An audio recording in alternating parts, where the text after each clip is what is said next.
The walk from Temboche to Dingboche starts off gently sloping downhill, but shortly after crossing the river, we head uphill and spend most of the day walking along the river valley. Many people visiting this region of Nepal will only go as far as Tengboche, so from here onwards there are less trekkers, porters and yaks along the path.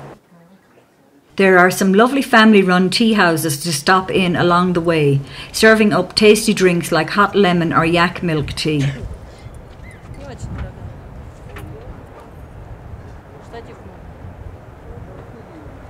Overall, it is an easy but long day's trekking, with the journey taking up to 6 hours.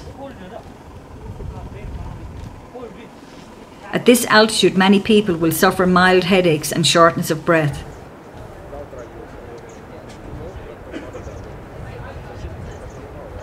The village of Dingboche is located in the Chokhung Valley at an altitude of 4,530 metres.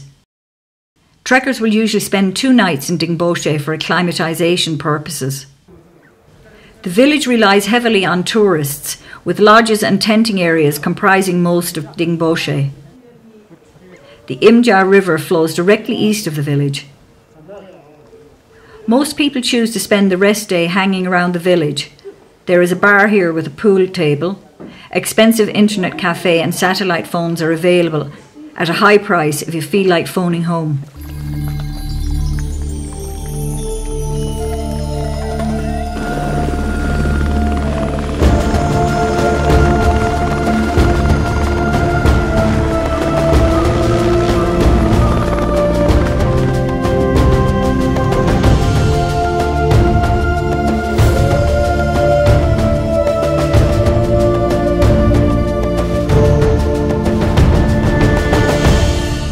The day starts off with a steep climb up the edge of a hill, providing a great view down into the Chokhung Valley, with Island Peak visible at its end. Most people take a short break here and prepare themselves for the long march ahead. Today's walk could take up to 6 hours or more, depending on how the altitude affects you.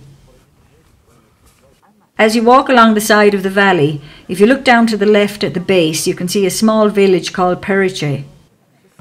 There is a medical centre in Periche where emergencies can be treated. For minor ailments, there is a fixed charge. This charge enables the doctors to be able to treat the locals for free. Most of the walking today is along relatively level ground. There are a few signs of civilization along this route, so if you need to refresh with a drink or some food, do so at the nearest available shop.